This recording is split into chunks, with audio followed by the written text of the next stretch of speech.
un petit amen. Amen. Amen. Quelque chose doit commencer à bouillir dans vos vies. Amen. Bonjour à tous ceux que je n'ai pas encore pu saluer. Soyez les bienvenus à l'église. Amen. Nous sommes heureux d'être ensemble. Amen. C'est une joie d'être ensemble, de pouvoir ensemble nous réunir pour venir célébrer le Seigneur. Amen. Amen. Merci Saint-Esprit pour ta présence. Merci que c'est toi qui es là maintenant dans ce lieu, dans ce temps. Et je te demande de poser ta main dans ce moment et de me prendre par la main. Que ton onction soit libérée maintenant. Et que ta parole continue à être accompagnée par les signes, les prodiges et les miracles. Que cette parole puisse produire du fruit digne de la repentance. Et que Seigneur, cette parole amène ton peuple dans une nouvelle dimension. Dans une nouvelle dimension. Que ton nom seul soit glorifié. À toi revienne toute la gloire. Dans le nom de Jésus-Christ. Amen. Amen. Acclamons pour le Seigneur. Amen. Je vais vous encourager à ouvrir votre Bible. Et nous allons voir ensemble ce que la parole de Dieu déclare. Amen. Amen. Nous allons ouvrir notre Bible dans le livre de Matthieu. Et nous allons commencer Matthieu 19, verset 16, voir ce que la Bible nous dit, déclare. Matthieu chapitre 19 au verset 16. Et nous allons lire ensemble la parole. La Bible nous dit, alors un homme s'approcha et dit à Jésus, Maître, que dois-je faire pour avoir la vie éternelle? Il lui répondit, pourquoi m'interroges-tu sur ce qui est bon? Un seul est bon. Si tu veux entrer dans la vie, observe les commandements. Lequel lui dit-il? Et Jésus répondit, tu ne commettras pas de meurtre, tu ne commettras pas d'adultère, tu ne diras pas de faux témoignages, tu ne commettras pas de vol, honore ton père et ta mère, et tu aimeras ton prochain comme toi-même. Le jeune homme lui dit, j'ai gardé tout cela, que me manque-t-il encore? Jésus lui dit, si tu veux être parfait, va vendre tout ce que tu possèdes, donne-le aux pauvres, et tu auras un trésor dans les ciels, puis viens et suis-moi. Après avoir entendu ces paroles, le jeune homme s'en alla tout triste, car il avait de grands biens. Jésus dit à ses disciples, en vérité, je vous le dis, il est difficile à un riche d'entrer dans le royaume de Dieu, dans le royaume des cieux. Je vous le dis encore, il est plus facile à un chameau de passer par un trou d'une aiguille qu'à un riche d'entrer dans le royaume des cieux. Les disciples, entendant cela, étaient très étonnés. Et ils dirent, qui donc peut être sauvé? Jésus les regarda et leur dit, aux hommes cela est impossible, mais à Dieu tout est possible. Amen. Alors j'aimerais que nous puissions voir ensemble. Cette parole peut nous choquer, cette parole peut nous laisser même perplexes. Mais ce que j'aimerais vous dire, on peut voir que Dieu peut bénir des gens qui sont pauvres, qui peut les rendre très riches. Mais là, nous avons affaire à un riche qui, face à ce que Jésus lui demande, se trouve dans une grande position de perplexe. Amen.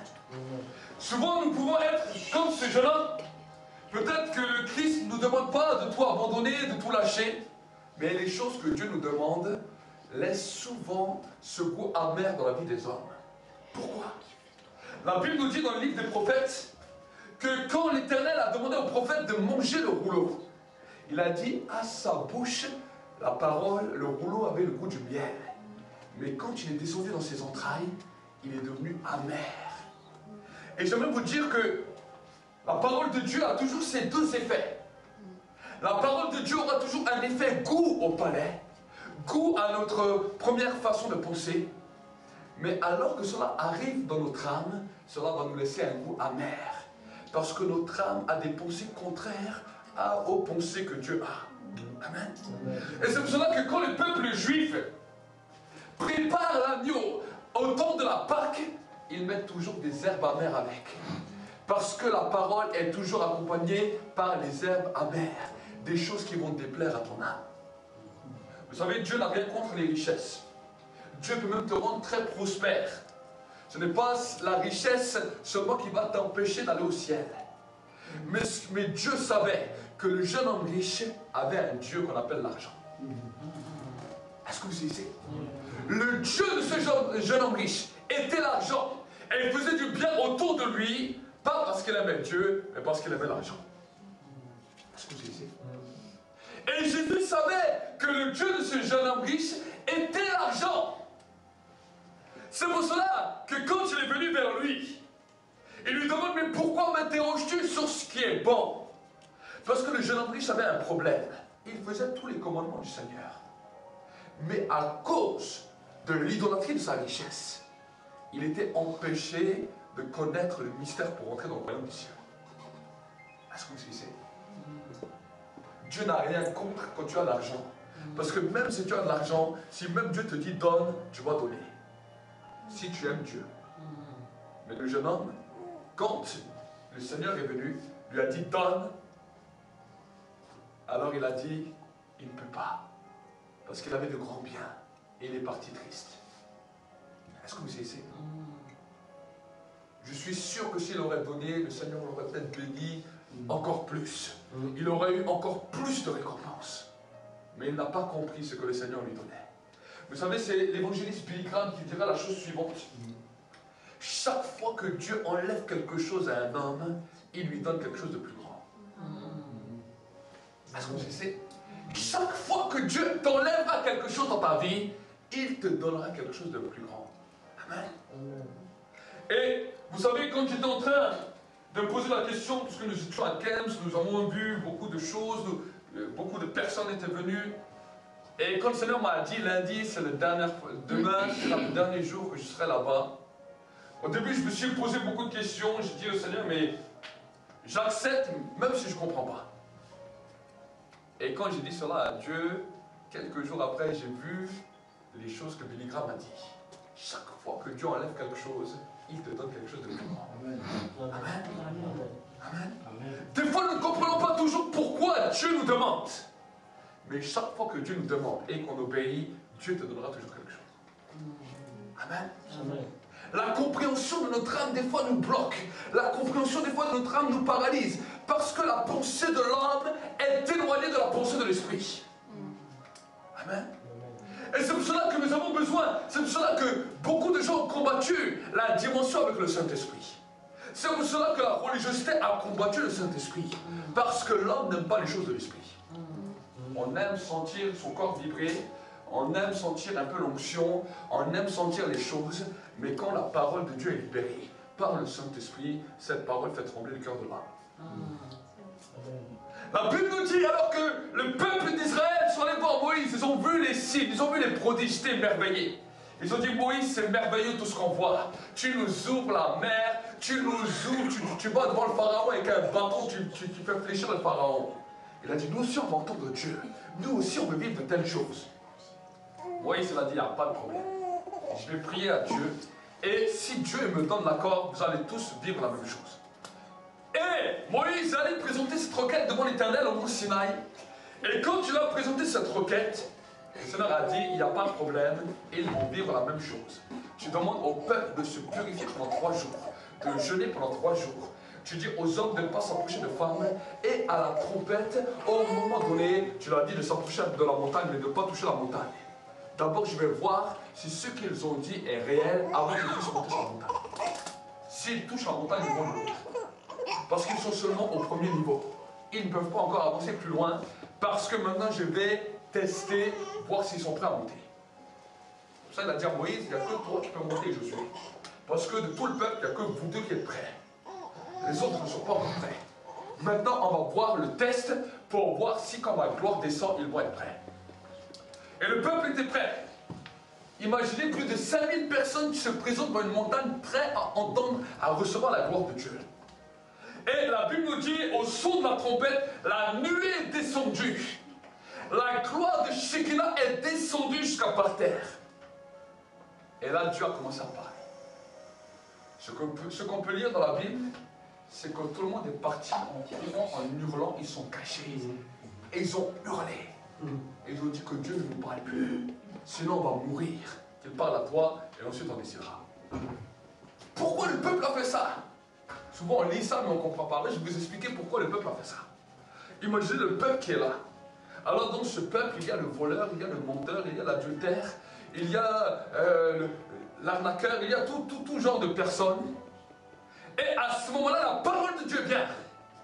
Et le voleur qui est là, qui attend, qui dit ah, je veux entendre la parole de Dieu. La voix de l'esprit se fait entendre. Et lui dit tu ne voleras point. L'adultère à côté de lui. Lui, il a l'habitude de voir toutes les femmes. Il dit il n'y a pas une femme dans le coin. Il regarde, il dit ah, il n'y a pas de femme, on dit des hommes. Tout d'un coup, la parole de l'esprit vient. Tu ne convoiteras pas la femme de ton prochain. Et ainsi de suite, et ainsi de suite. Mais quand ils ont entendu cette parole, ils sont partis en hurlant.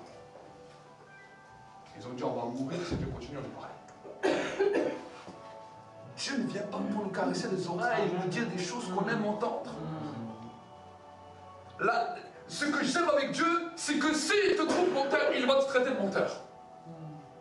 S'il te trouve injuste, il va te dire que tu es un injuste devant toi. Amen. Le Saint-Esprit ne vient pas pour essayer de nous cajoler par rapport à notre style de vie. Mais le Saint-Esprit vient nous amener dans une nouvelle dimension, dans un niveau de transformation. Amen. C'est la transformation de l'Esprit qui amène un homme d'un point de pécheur à un point de justifié. Amen. La Bible nous dit nous sommes justifiés par la foi. Qu'est-ce que c'est la foi? C'est l'obéissance à ce que Dieu t'a demandé. Amen. Le jeune homme riche, alors qu'il était là devant Jésus, Jésus a dit, je vais te montrer la voie de la justification pour toi. Pas pour le monde, pas pour les autres, mais pour toi. Tu veux être justifié. Tu veux avoir un trésor dans le ciel. Donne tout ce que tu as bien et suis-moi. Amen. Ça, c'était la mission pour le jeune homme riche. Je ne dis pas qu'elle est que à lui et que le monde entier ne sera plus touché par cela. Peut-être qu'il y a d'autres personnes que Dieu va leur demander la même chose. Mais ce n'est pas la même chose que Dieu va dire pour tout le monde. Il y a peut-être d'autres personnes qui ont d'autres idoles. Est-ce que vous savez? Qu'est-ce que c'est des idoles? C'est les choses aux quoi tu as peur, les choses qui te touchent de près, les choses qui ruminent à l'intérieur de toi. Est-ce que vous savez? Ça, c'est une idole. J'ai aimé, il n'y a pas longtemps, j'ai prié avec un frère. Et il était malade. Et quand j'ai prié avec lui, je lui ai dit, écoute mon frère, avant que je prie avec toi pour ta maladie, je vais t'expliquer une chose. Je lui ai dit, avant qu'on fasse 50 minutes de prière, laisse tes peurs de la maladie au pied de Christ. J'ai dit, c'est ces peurs-là qui te détruisent. Et tout d'un coup, ce frère a été touché par le Saint-Esprit. Il m'a dit, c'est vrai, j'ai peur de ceci, j'ai peur de cela, j'ai peur de cela. Je lui confesse maintenant tes peurs à Dieu. Confesse ces choses. Il a confessé, j'ai prié pour lui, il m'a dit la paix est descendue. Il m'a dit maintenant je suis en paix. Je sens cette paix qui est là. Amen. Tant que tu n'as pas la paix à l'intérieur de toi, ça veut dire qu'il y a des idoles qui sont levées. La Bible nous dit que les plaisirs de ce monde et les soucis ont la même influence sur ta foi. Ça l'étouffe et ça la rend infectueuse. Les peurs et les soucis. Quand on est papa, quand on est maman, on a toujours les peurs pour ses enfants. On a toujours la peur pour sa descendance. On a toujours la peur pour ceux qui nous suivent. Et on a la peur pour nos familles.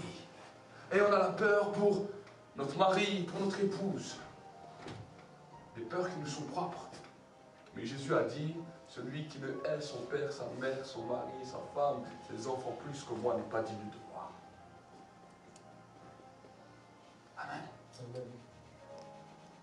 Pourquoi je vous dis cela?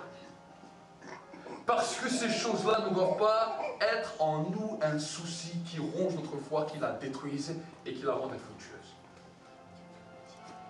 Amen. Nous pouvons être devant ces choses et dire, Seigneur, je te place mes enfants sur l'autel. Je te place mon mari sur l'autel. Je te place mon époux sur l'autel. Je te place ma famille sur l'autel. Et je sais que parce qu'il est posé sur l'autel, je vais vivre la même chose qu'Abraham a expérimenté avec son fils. Amen. Abraham, un homme de foi, qui à un moment donné dans sa vie, son idole c'était son fils. Son fils premier-né. Il aimait Dieu. Il avait expérimenté plein de choses avec le Seigneur. Mais le Seigneur savait que quand son fils est venu, déjà il a fait exprès tarder les choses. Parce qu'il savait que le jour où son fils viendrait, Abraham n'aurait Dieu que pour son fils. Il a dit quand il va être un peu plus vieux, on verra.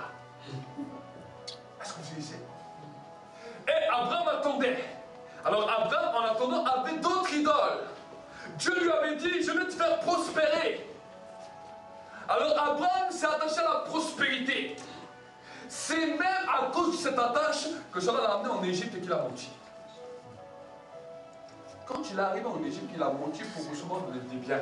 Il a dit à sa femme, oh, si le pharaon sait que tu es ma femme, il va me tuer. Mais s'il croit que tu es ma soeur, alors il va te prendre et moi je vais avoir plein de biens. Et c'est ce qui lui est arrivé.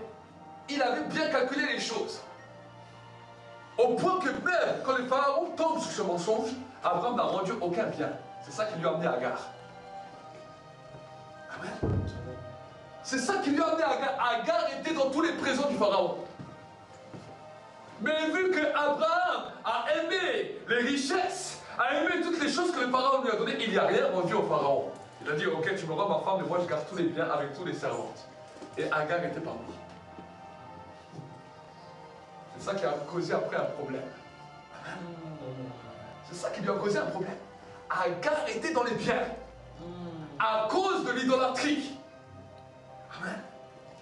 Et nous pouvons voir tous les hommes, tous les patriarches ont eu des problèmes avec ça. Noé, qui a expérimenté quelque chose de glorieux, quelque chose de grandiose, le déluge. Il descend, quand il est revenu sur terre, il était habitué au vin. Il a planté une vigne et il a bu. Il a bu. Et au bout d'un moment, quand il a bu, il s'est retrouvé tout nu. Son fils Cam est arrivé. Il voit son papa tout nu, bourré. Il va le dire à ses frères. Il va dire, écoutez, j'ai vu mon papa, il est tout nu. Il a trop bu. Ses frères avaient l'intelligence, ils l'ont couvert. Mais quand le papa Noé, il est revenu à la raison. Il a dit, mon fils Cam m'a vu. Je te maudis, il a dit à son fils. Tu seras l'esclave de Seth. Vous savez qui était Cam? Cam était le grand-père des Philistins, ce qu'on appelle la Palestine actuelle. Et Noé a dit, tu seras l'esclave de la descendance de Seth. Seth était l'arrière-grand-père d'Abraham, le père des Juifs. C'est pour cela qu'aujourd'hui en Israël, en Palestine, il y a le bazar entre les Palestiniens et il y a le bazar entre le peuple juif à cause de la malédiction de Noé. Est-ce que vous suivez? Ce n'est pas le peuple arabe, parce que les Palestiniens ne sont pas des Arabes. C'est pour cela que même les autres qui sont des Arabes, la nation des Arabes ne viennent pas se mêler de ce conflit, même s'ils ne sont pas d'accord. Ils ont été liés à cause de l'islam, mais les Palestiniens ne sont pas des Arabes. Ils sont des descendants de Cam. Est-ce que vous savez? Les Arabes sont les descendants d'Israël. Et à cause du lien du sang qu'il y a avec le peuple juif, ils ne peuvent pas entrer en conflit, même s'ils ne sont pas d'accord. Même si Satan a voulu mettre l'islam pour essayer d'influencer le peuple arabe pour venir attaquer Israël, il n'arrive pas. Parce qu'il y a un lien du sang qui est plus fort. Est-ce que vous savez? Quand nous commençons à voir la Bible de ce nouvel angle, nous commençons à comprendre tous les temps, toutes les saisons qui sont en train de toucher même notre temps, même notre société. Amen. Et nous voulons continuer à grandir, à comprendre. Parce que nous voyons que de Noé, il y a eu 3 nations qui sont levées. Nous voyons qu'il y avait Seth, Cam et Japhet. Cam, nous voyons que c'est les descendants des Palestiniens qui ont toujours été en guerre avec le peuple juif. Nous avons vu le peuple juif. Du peuple juif, le peuple de Seth est descendu le peuple juif et le peuple arabe. Est-ce que vous savez? Et des autres nations, ils sont issus de Japhet. Amen.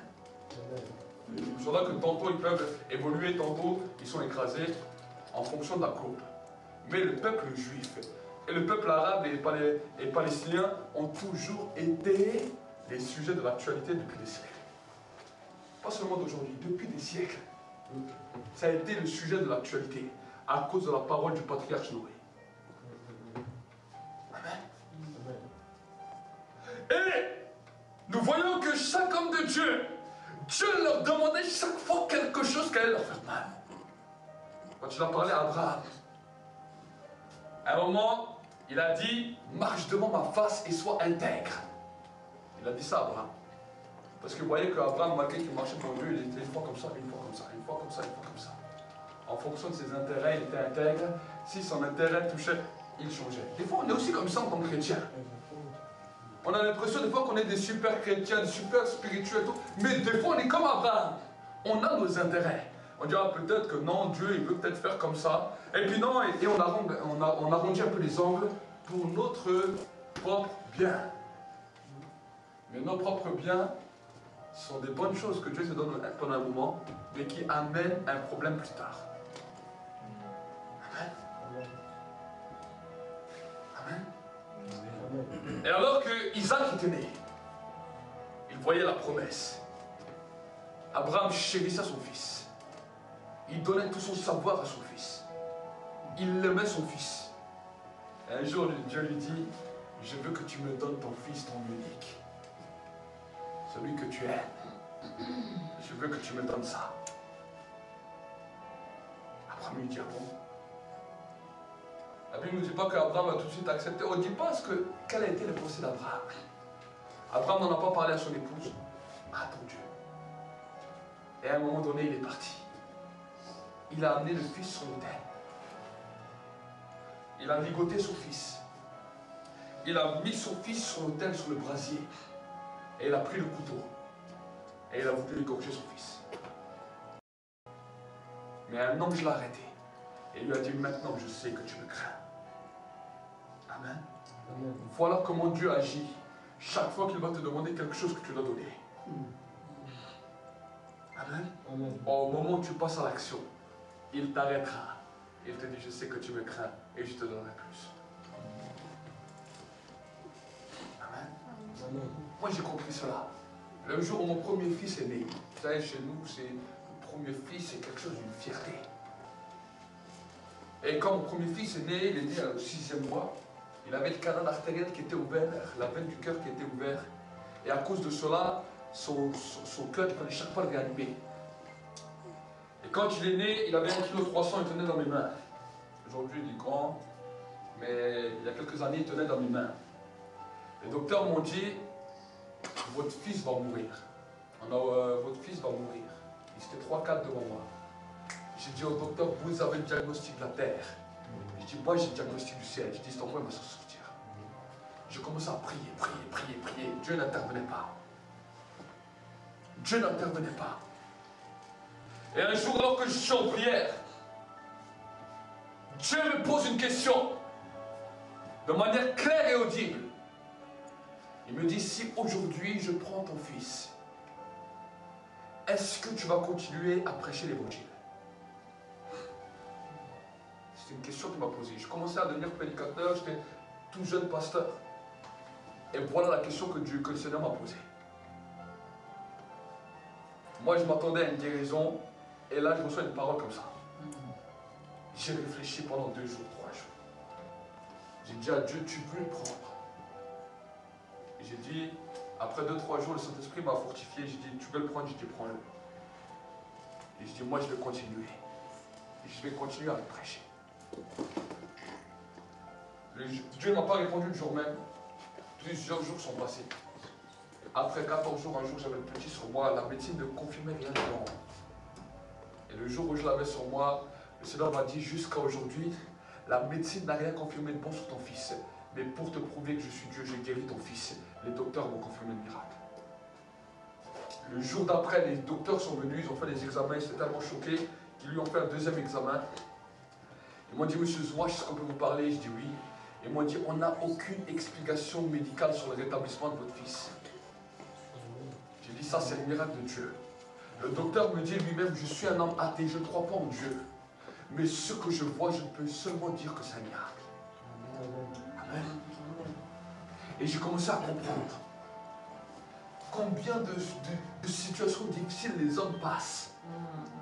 Aujourd'hui, on nous parle d'un taux de divorce record.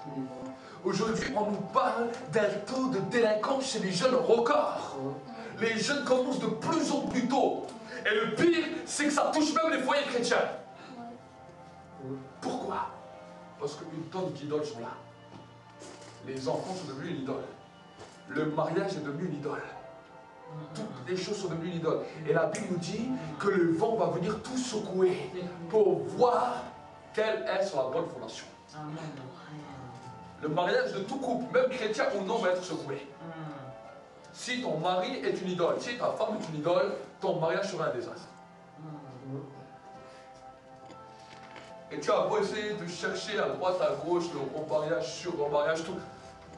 Ton idole n'a pas été réglée avec le premier. Tous les autres vont continuer à avoir des problèmes. Est-ce que vous savez ici? C'est pour cela que Jésus a dit qu'il ne valait qu'un mariage. Amen. Parce qu'il savait que la personne qui est en face de toi, s'il devient l'idole, c'est là ton problème avec ton mariage. Un jour, j'ai dit cette parole aussi dure qu'elle était à une sœur qui était divorcée. Quand j'ai dit cette parole, elle m'a dit c'est vrai. Je reconnais maintenant que mon mari était supérieur à Dieu. Et pendant des années, elle cherchait des réponses pourquoi le divorce. Je lui ai dit ça. Elle m'a dit je reconnais maintenant que je voyais mon mari supérieur à Dieu. Je dis voilà, c'est quoi, ça a été quoi la chute? Amen. Quand tu as un problème dans ton couple, dans ton foyer, avec tes enfants, au lieu d'essayer de faire les choses par toi-même, dis Seigneur, je sens maintenant dans l'esprit que tu m'appelles à l'autel comme tu as appelé Abraham. J'ai un problème, c'est parce que tu m'appelles maintenant à l'autel. Et sur l'autel, je vais te poser la personne avec qui j'ai le problème. Quand tu commences à faire ça, et à comprendre ça, à un moment donné, il y a un détachement qui s'enlève de toi, l'angoisse et le souci qui étaient liés à ce problème s'enlèvent de toi, la paix vient et tu peux être sûr de l'intervention de Dieu immédiatement. Amen. Amen. Dieu changera toutes les situations, Dieu changera toutes les causes. On va nous parler d'un autre patriarche, Job. Job, on reconnaît toute son histoire. Accablé par la maladie, accablé par la perte de ses enfants, accablé par la perte de ses richesses. À un moment, il disait toujours, quand ses amis étaient là, je présenterai ma cause devant Dieu. Un homme en plus avec la foi. Je présenterai ma cause devant Dieu, je suis juste. Je présenterai ma cause devant Dieu. L'Éternel a entendu ça. Il a dit, il va présenter sa cause. Malgré tous les malheurs qui lui arrivent, il continue à dire, je vais présenter ma cause devant Dieu. Vous savez, l'humour de Dieu est que Dieu viendra toujours te répondre à ta question par une autre question. C'est pour cela que le mystère de la question est important. La question est plus importante que la réponse. Parce qu'à cause de la question, tu vas chercher. Mais quand la réponse est là, tu laisses la réponse de côté. Est-ce que vous savez? Et quand Job était en train de chercher, il se grattait avec un bout de verre, tellement il avait des croûtes terreuses sur tout le corps. L'Éternel vient, et l'Éternel commence à parler à Job. Il ne lui dit pas, oh mon pauvre Job, mais quel malheur, qu'est-ce qui t'arrive? Il ne lui a pas dit ça. Il a dit, écoute Job, où étais-tu quand j'ai créé le crocodile? Où étais-tu quand j'ai créé le lion? Où étais-tu quand j'ai fait les astres? Est-ce que tu étais présent? Est-ce que j'ai demandé ton conseil quand j'ai demandé au crocodile de lui mettre des écailles et au lion de lui mettre une crinière? Est-ce que tu étais là? Et plus que le Seigneur continue à lui parler en lui posant des questions, Job commence à parler. Et dit, je reconnais que tu es le Dieu vivant, qu'il n'y a personne comme toi. Je reconnais que ce que je crains, c'est ce qui m'arrive. Ce que je redoute, c'est ce qui m'atteint. Mais je sais que mon Rédempteur est vivant et qu'il se lèvera toujours le dernier. Ce que je crains, c'est ce qui m'arrive. Ce que je redoute, c'est ce qui m'atteint. Souvent, quand j'ai lu cette parole dans la Bible, cela m'a interpellé. Et j'ai commencé souvent à questionner les gens, soit qui étaient malades, soit qui étaient passés par des situations difficiles, avec leurs femmes, leurs maris, leurs enfants. Et vous savez, quand vous voulez faire un genre de diagnostic comme ça, la terre en est pleine. Les candidats sont partout. Et chaque fois que je prenais ce verset et que je leur disais, mais est-ce que ce n'est pas quelque chose que vous pensiez toujours que ça allait vous arriver? Est-ce que ce n'est pas une peur que vous avez toujours en vous? Là, les 3 quarts des gens me disent, si c'est vrai, j'ai toujours eu peur de ça. Et je faisais les choses pour ne jamais arriver à ça, mais c'est arrivé.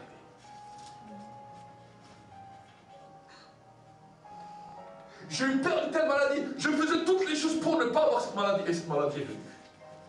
Ce que je crains, c'est ce qui m'arrive, ce que je redoute, c'est ce qui m'atteint. Un des plus grands problèmes des hommes.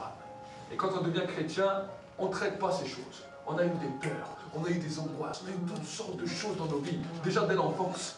Nous, on est chrétiens, alors on va prier. Et des fois, on a des peurs qui viennent. Ah, il va m'arriver ça, il va m'arriver ça. On dit, oh non, ça c'est Satan. Et on prie, et on prie, et on prie, et on prie. Et malheureusement, ça vous arrive.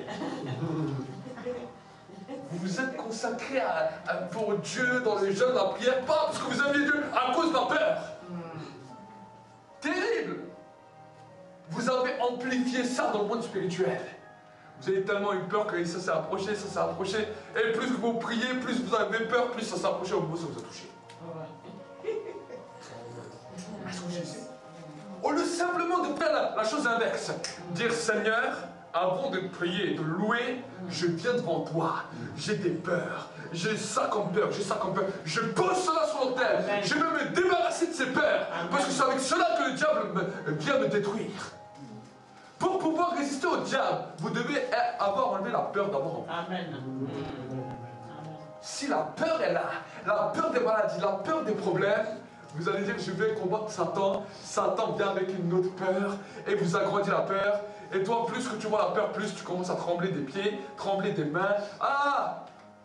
Et celui qui part en courant, c'est toi, c'est pas lui. Est-ce que c'est? Amen. Amen. Et c'est pour cela que nous devons comprendre ça. La Bible nous dit, à la croix, Christ a tout accompli. Amen. A accompli toutes les guérisons, tous les miracles, toutes les délivrances, il a tout accompli à la croix. Mais ceux qui nous empêchent de nous saisir de l'invisible sont nos peurs et nos craintes. Souvent à l'église, on dit une parole de foi et tout d'un coup il y a une peur qui vient. Mais est-ce que tu crois que Dieu va vraiment le faire? Est-ce que tu crois que Dieu va vraiment l'accomplir? Et alors, parce qu'il y a ça, je dis, ah, bon, il faut quand même que je demande au médecin. Il faut quand même que je vais voir un avis médical. Il faut quand même que je vais voir ceci, il faut quand même que je vais voir cela. Et tu es en train d'enfanter ton Ismaël. La peur fait que tu engendres ton Ismaël. Sarah a vu l'âge avancé. Elle a dit à Abraham, Dieu a parlé. Une grande promesse. Et on commence à devenir des vieux. On commence à avoir les cheveux qui sont blancs.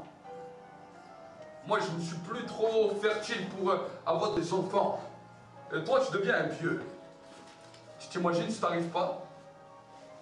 Alors, je te présente une jeune fille. La servante. Avec elle, tu arriveras.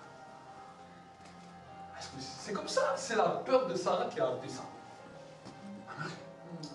C'est vos peurs qui engendrent d'Ismaël. Ismaël te posera toujours des problèmes.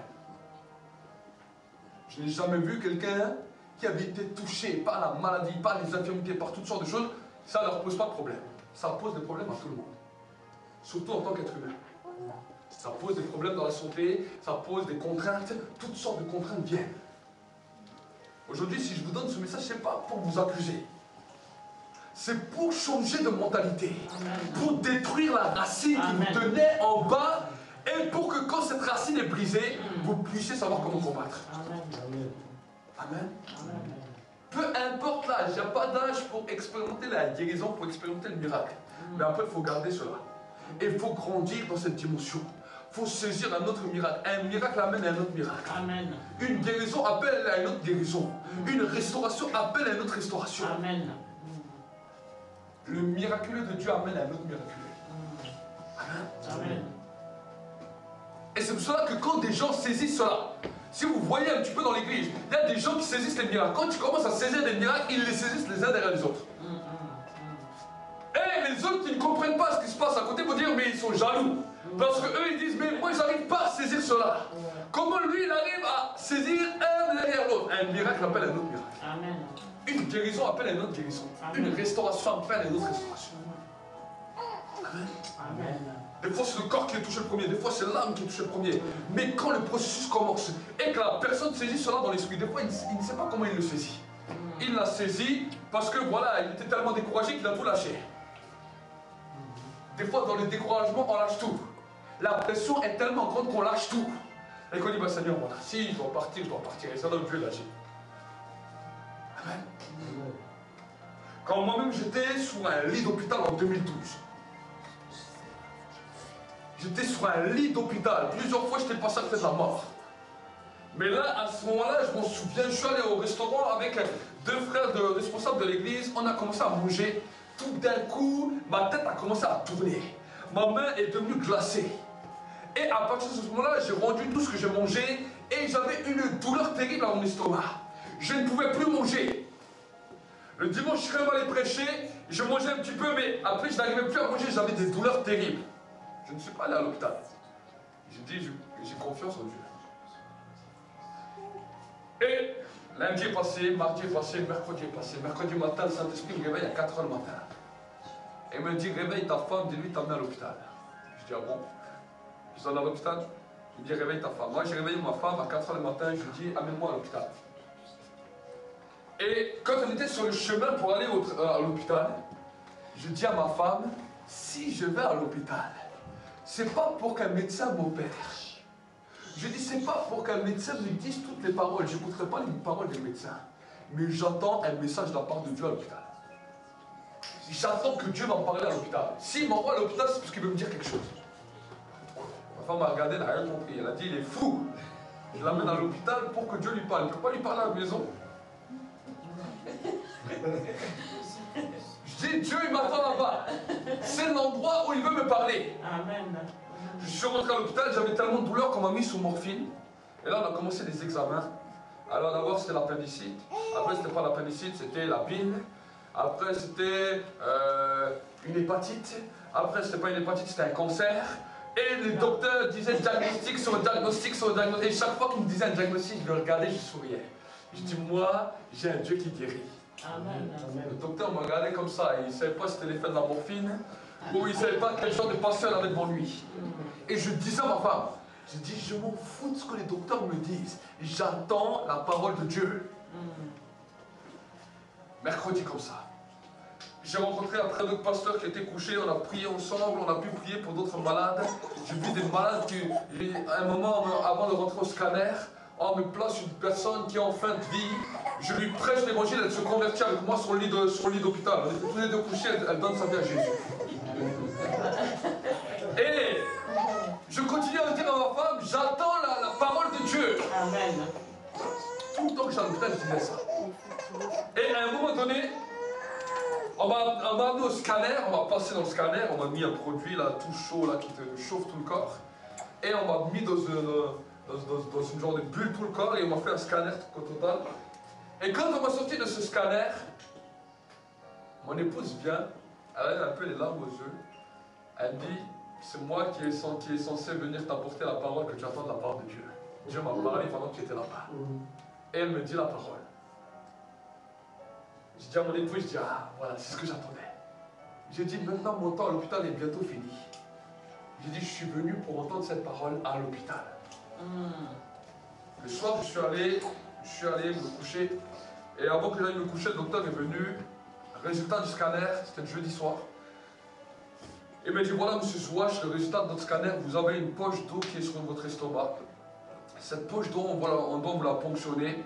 Parce que si on ne la ponctionne pas, cette poche d'eau va devenir un truc de cancer.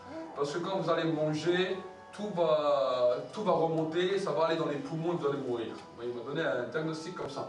J'ai dit, je m'en fous moi de ce diagnostic. Dis-moi, je suis venu ici, j'ai attendu une parole, je l'ai reçue. Maintenant, je sais que mon temps il est bientôt fini. Et le soir, alors que je suis dans le lit, mon épouse est restée avec moi. Je suis dans le lit Et tout d'un coup, alors que je suis dans le lit, en attente du temps de la sortie, ma main devient électrique. Ma main devient électrique comme un scanner. Et quand ma main devient électrique, j'entends le bruit, je fais un bruit comme un scanner. Je regarde ma main, je fais, oh, ma main elle est bizarre aujourd'hui, elle a un drôle de bruit. Le Saint-Esprit me dit, pose ta main sur ton corps, je vais te montrer quelque chose. J'ai mis comme ça ma main comme ça. D'un coup, l'électricité est rentrée dans mon corps. Ça fait du bruit et ça me faisait tout bizarre. Quand j'ai enlevé ma main, toute la douleur, tous les problèmes que j'avais ont totalement disparu, j'étais guéri. Mon épouse est à côté de moi. Le Saint-Esprit me dit, elle a mal à tel et tel endroit, elle est en train de dormir. Et il m'a dit, ne lui dis rien, pose seulement ta main. Je suis venu, j'ai mis ma main là où elle est mal. Tout d'un coup, elle se réveille, elle me dit, je sens l'électricité, qu'est-ce qui se passe? Quand j'ai enlevé ma main, elle était guérie aussi. Le lendemain, j'étais tellement bien, je suis allé me laver, je suis allé m'habiller. Et quand l'infirmière est venue, le docteur n'était pas, je suis venu, j'ai dit, écoutez, peu importe, j'ai dit, maintenant je ne veux plus attendre. Et je dis, je vais signer une décharge, je pars de votre hôpital. Et elle s'est énervée, elle dit, non, vous ne pouvez pas faire ça, ça. Alors, je dis, je signe une décharge, je pars de votre hôpital, je suis guéri. Elle était tellement fâchée, elle a pris la perfusion, elle me l'a arrachée.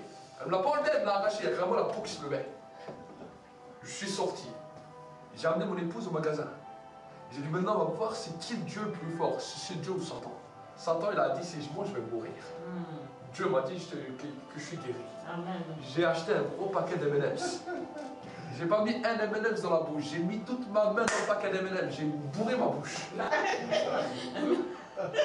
J'ai mangé, j'ai avalé tout ça, mon épouse me regarde et me dit, ça va? Ça va très bien, jusqu'à aujourd'hui.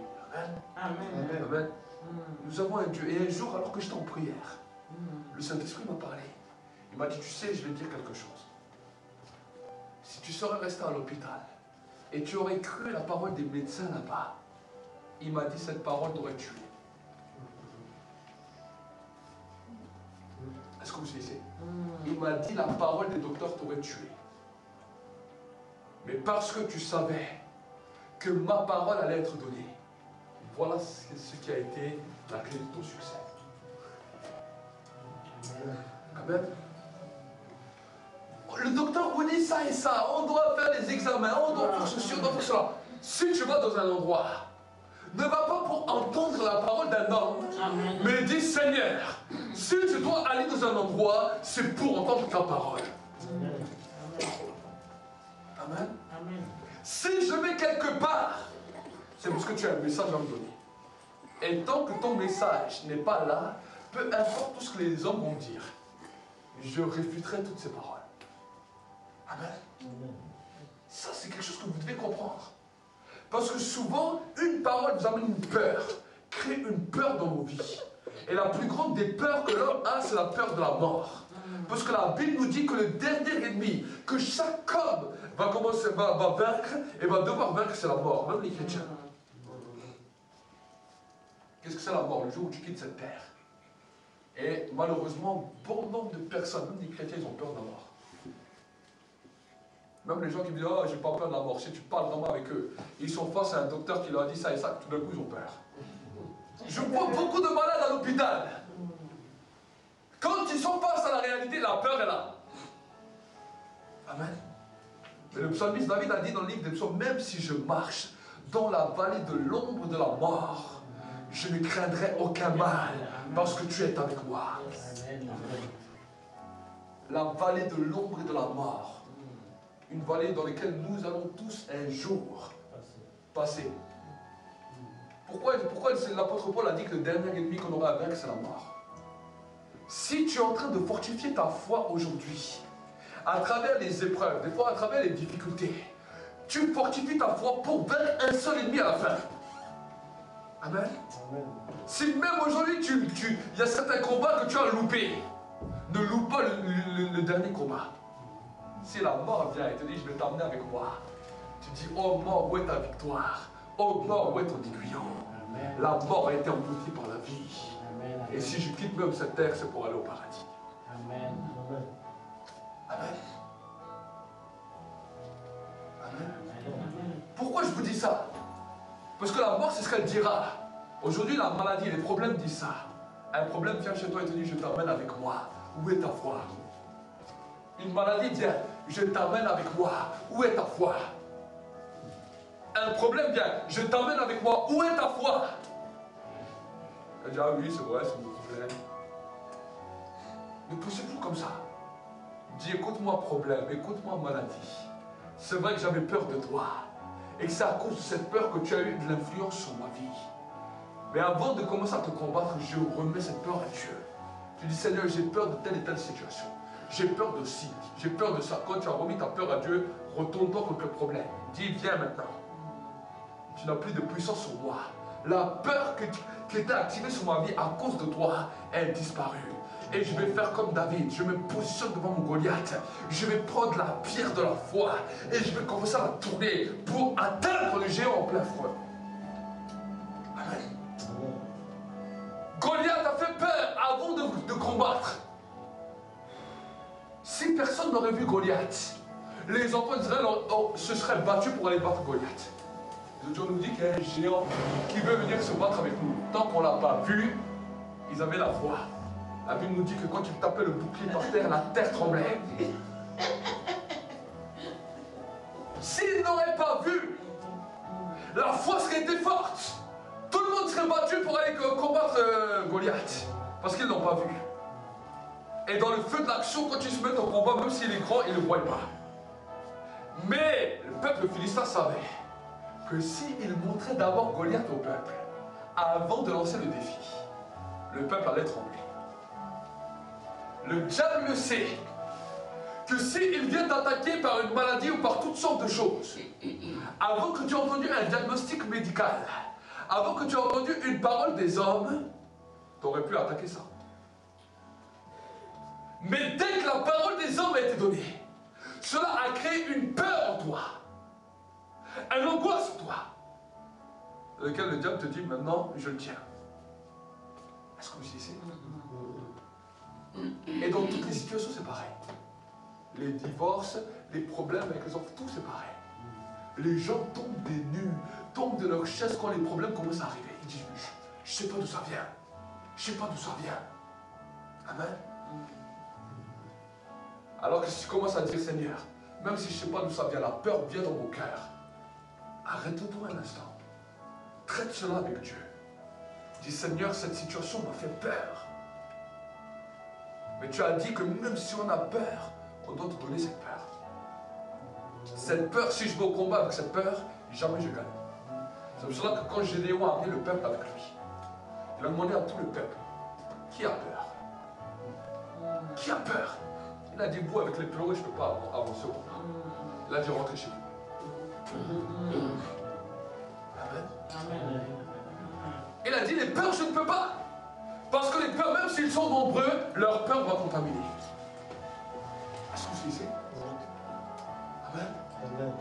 Quand vous êtes dans une situation difficile, cherchez des hommes et des femmes de foi. Amen. Ne cherchez pas des hommes et des femmes qui vont activer vos peurs et qui vont dire, ah, le pauvre, ah. Cherchez des hommes et des femmes de foi. Ne dis pas ton problème à tout le monde. Parce que certaines personnes vont amener la destruction sur ta vie. Amen. Amen. Ils vont augmenter ta peur. Amen. Mais si tu vois des hommes et des femmes de foi, ils vont te dire ne crains pas. Oh, je vais prier avec toi pour que la peur est détruite. Et ensuite, on va combattre ensemble cette ennemi. Amen. Amen. Alors ta foi va être fortifiée. Tu vas commencer à t'asseoir et tu vas commencer à régner avec Christ. Amen.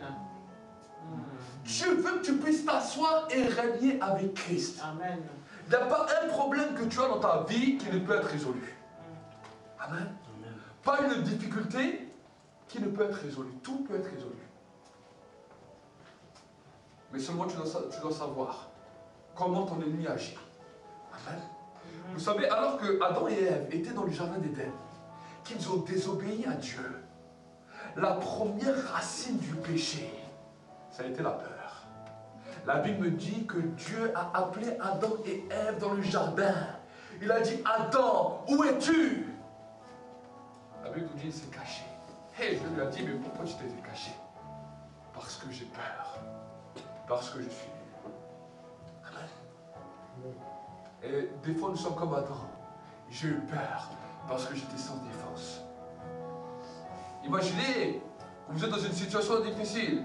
Le Seigneur te dit, pourquoi es-tu allé chercher le secours chez les médecins? Pourquoi es-tu allé chercher le secours là et là? Je dis, Seigneur, parce que j'avais peur et j'étais seul. Parce que j'avais peur et je ne savais pas comment faire. Parce que j'avais peur et j'étais découragé. Amen. Souvent, nous sommes dans la même situation. La peur est un fléau terrible qui a touché notre ancêtre et qui continue à toucher les hommes. Et c'est pour ça que Jésus a dit, je vous laisse ma paix, je vous donne ma paix. Quelque chose qui va vous bouleverser, quelque chose qui va transformer vos vies pour pouvoir entrer dans la victoire. Amen. C'est ça la victoire du Saint-Esprit. C'est ça la victoire que le Saint-Esprit donne à ses enfants. C'est ça l'assurance, la conviction que le Saint-Esprit donne à ses enfants. La vie de l'esprit est quelque chose d'exceptionnel. Et c'est pour cela que je vous dis toujours, le temps où vous devez quitter cette terre ne doit pas être écourté par la parole ni des hommes, ni par les situations. Il y a un temps que Dieu a décrété. Et si toi tu crois en ce que Dieu a dit, alors même si des situations viennent, ces situations ne pourront pas t'arrêter. Amen. Amen. C'est ça le combat que les enfants de Dieu ont. Le diable veut raccourcir vos vies. Le diable veut voler le temps qui vous reste sur cette terre. Le diable veut voler votre bonheur, veut voler vos finances, veut voler toutes sortes de choses que vous avez. Mais nous, on ne sait pas comment combattre ça. Parce que la peur est là. Amen. Mais si on commence à changer, on dit maintenant, on va évoluer. Il y a un temps dans lequel Dieu a défini pour ma vie. Tant que je suis sur cette terre, si le temps de Dieu n'a pas encore arrivé à son temps, je reste. Amen. Comment savoir si c'est le temps de Dieu pour partir? Dieu va venir t'avertir. Il a averti Simeon. Il a dit, tu ne quitteras pas la terre avant que tu aies vu le Messie. Alors lui savait, il était un vieux. Tous les jours il priait et dit, merci Seigneur. De ma génération, beaucoup sont morts. Mais moi j'attends encore. Parce que mes yeux, même si je suis le vieux, je vais voir le Messie. Quand Jésus l'a amené au temple, Siméon est arrivé. Il a pris l'enfant, il a prophétisé. Il a dit maintenant, je peux aller dormir tranquille. Peut-être le lendemain, Siméon est mort. Pourquoi? Parce que Dieu lui avait fait la promesse. Tu resteras en vie jusqu'à ce que tu verras le Messie. Amen. Amen. Amen. Amen. Tant que Jésus n'est pas encore revenu, il y a des paroles que Dieu a dit sur toi. Il y a des paroles que Dieu a dit sur moi, qui ne se sont pas encore accomplies. Donc si Jésus n'est pas revenu demain, je sais que je ne meurs pas tant que les paroles ne sont pas accomplies. Amen. C'est ça, c'est à ça que ça sert la prophétie. Amen. Le temps de Dieu n'est pas notre temps. Des fois, nous, dans le temps de Dieu, on confond le temps de Dieu et notre temps. On dit, voilà, maintenant, c'est Dieu qui va faire les choses parce que le temps est passé. Le temps de Dieu n'est pas notre temps. Dieu est en dehors du temps. Un jour pour lui est comme 1000 ans et 1000 ans est comme un jour. Le temps de Dieu se trouve dans sa présence. Amen. Quand tu es dans sa présence, tu es dans son temps. Et parce que tu es dans son temps, c'est lui qui a les choses entre ses mains. C'est lui qui a dit au soleil de briller, le soleil brille. C'est lui qui a dit à la lune de briller, la lune brille. C'est lui qui a dit à la terre de commencer à tourner, la terre tourne toujours. Tant que lui ne dit pas à la terre tu t'arrêtes, elle ne s'arrêtera pas. Même si le diable essaye de tout faire pour l'arrêter. Amen.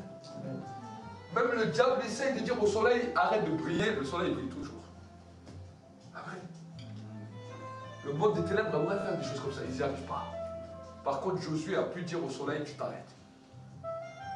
Josué a dit au soleil, à la lune, aux astres, à la terre de s'arrêter et elle s'est arrêtée. Amen.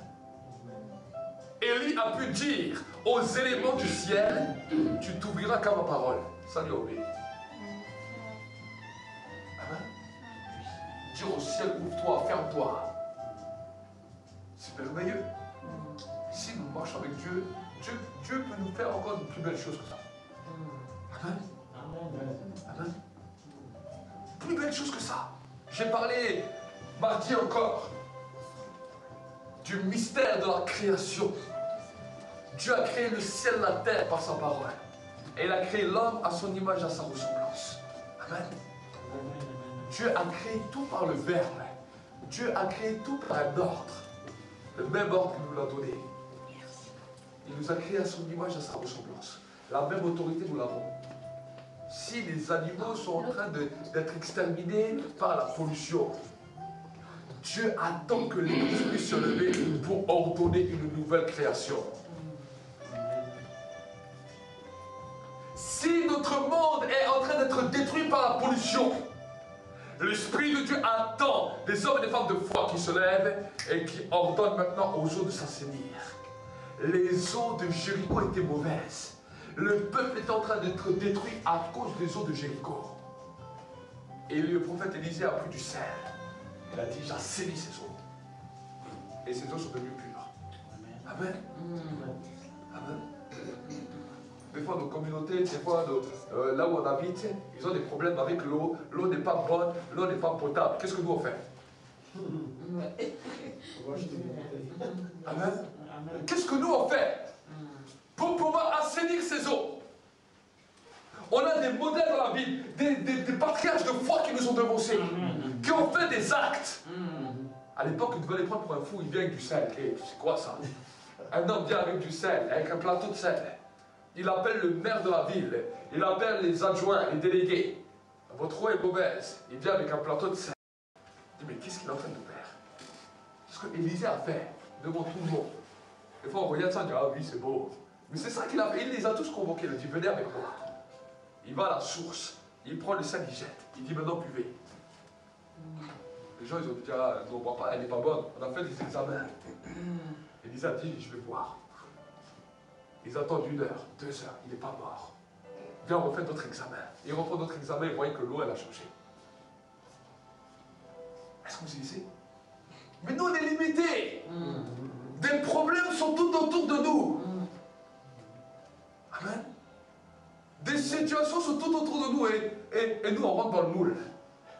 La peur, toutes sortes de choses commencent à nous saisir. Amen. Amen. On a une capacité.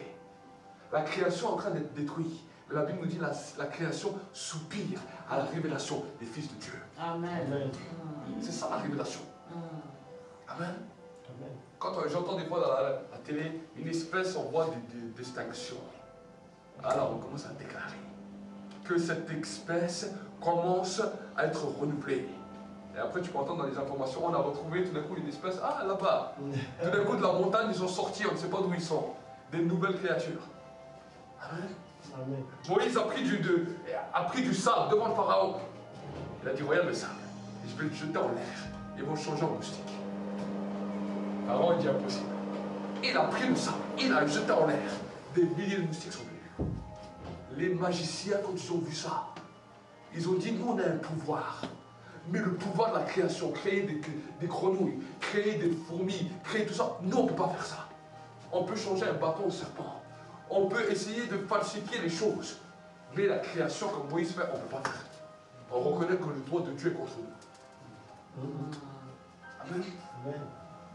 Ce que font les croyants, les sorciers peuvent aller jusqu'à un certain niveau pour essayer de faire la même chose. Mais s'ils voient que la gloire de Dieu se manifeste à une telle puissance que même des animaux sont créés, pas simplement par le clonage de toutes les choses qu'on nous montre, mais par le pouvoir de la parole, ça ils n'arriveront pas à suivre. Amen. Amen. Amen. Amen. Ça c'est l'autorité que Dieu nous donne. Et ça c'est une nouvelle dimension dans laquelle le Saint-Esprit nous fait entrer son peuple. Amen. On n'est pas simplement à la guerre des mots, à la guerre des doctrines. Cette doctrine a raison, l'autre doctrine a raison. Aujourd'hui, c'est la guerre des puissances. Amen.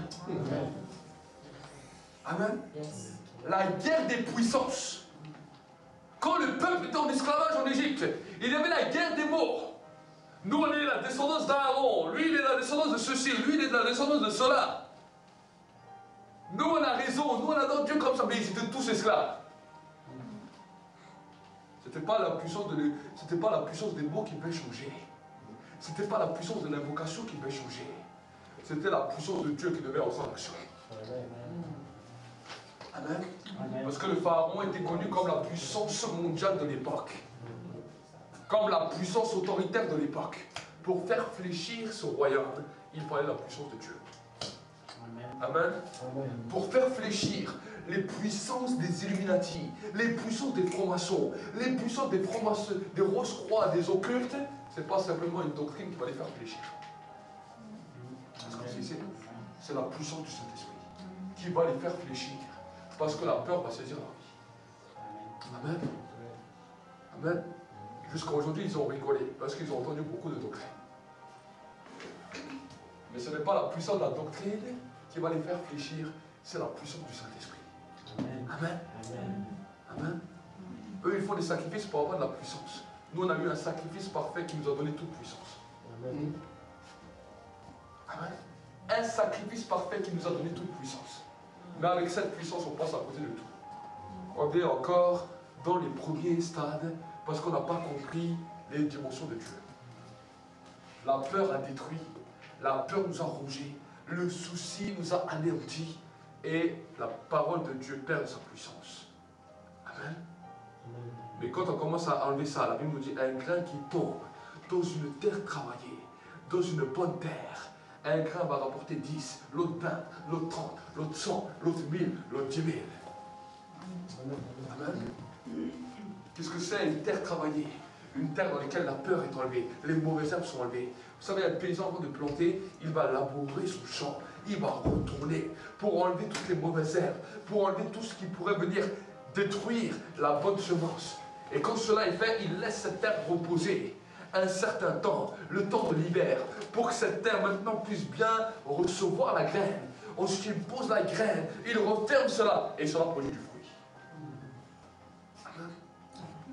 Ton cœur a été pollué par les mauvaises herbes, par les mauvaises herbes de la peur, par les mauvaises herbes de l'angoisse, par les mauvaises herbes du désespoir, par les mauvaises herbes du découragement.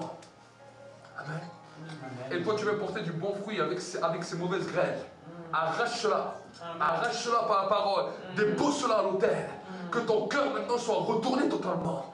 Et que maintenant, quand ton cœur commence à être retourné, quelque chose de nouveau, le repos de l'esprit, la paix de l'esprit va commencer à venir. Et quand la paix vient, le Seigneur donne une parole de foi qui va libérer la semence. Et cette semence va produire du fruit jusqu'à dans la vie éternelle. Amen. Amen. Donc nous allons prier pour cela. Amen. Amen. Nous allons prier. Et pendant ces instants, alors que nous sommes en prière, justement en prière, je ne vais pas faire un appel où les gens vont venir ce matin. Je vais seulement demander que ceux et celles qui ont été touchés par la peur, par l'angoisse, par toutes sortes de choses, puissent seulement lever leurs mains ici, dans ce lieu. La peur t'a touché. Le souci, des fois, t'a touché. Cela a commencé à ronger ta vie. Élève juste ta main. On n'est ni là, ni pour critiquer, ni pour parler. Tu lèves juste ta main devant Dieu, comme signe de foi. Et tu dis avec moi, Seigneur, aujourd'hui je te remets ma vie. Je te remets ces peurs, ces angoisses. Et dis à Dieu de quoi tu as peur. Dis-lui de quoi tu as peur. Dis-lui maintenant, avec tes propres mots. Dis-lui qu'est-ce qui détruit ta vie. Dis-lui qu'est-ce qui te ronge. Dis-le avec ta propre bouche. Ouvre ta bouche, n'aie pas peur. Personne n'est là pour écouter ce que tu dis. Dis-le à Dieu.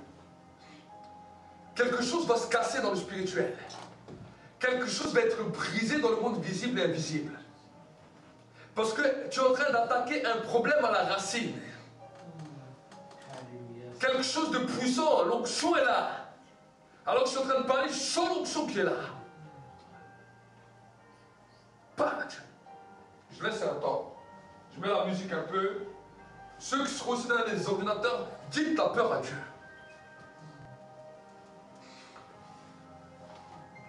Dis-lui. Dis Seigneur, je pose cela sur l'autel. Je pose ça sur l'autel. Je pose ça sur l'autel. Détache-toi-en aujourd'hui.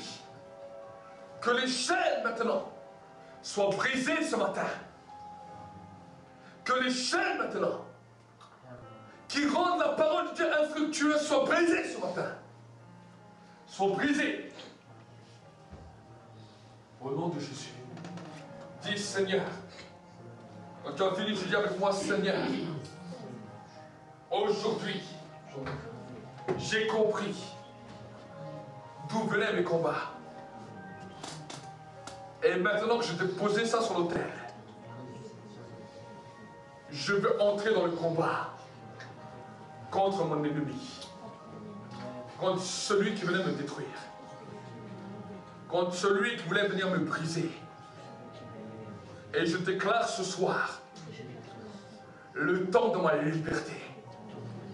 Le temps de ma liberté. J'entre dans un nouveau temps. J'entre dans une nouvelle saison. Pour la gloire de Dieu le Père. Pour la gloire de Dieu le Père. Reste seulement les mains levées, les yeux fermés, je vais prier. Merci Saint-Esprit pour le feu maintenant. Le feu qui détruit et consume maintenant. Toutes ces peurs, toutes ces angoisses, tous ces découragements. Et que Saint-Esprit maintenant, ce soit vraiment ton feu maintenant qui les embrase. Qu'ils soient maintenant remplis de feu, remplis de puissance, remplis d'autorité. Et que maintenant, Seigneur, tu les amènes dans une nouvelle dimension. Je déclare maintenant que l'onction de la conquête, l'onction de guerre contre le royaume des ténèbres soit libérée sur leur vie. Que maintenant une nouvelle dimension, une nouvelle effusion de ton esprit, une nouvelle effusion de ton onction, de ta puissance saisisse leur vie. Que leur intelligence soit renouvelée maintenant. Qu'une nouvelle compréhension vienne dans leur vie. Je les bénis maintenant et je déclare ta grandeur et ta gloire dans le nom de Jésus. Amen. Acclamez pour le Seigneur. Et salut vraiment tous les amis.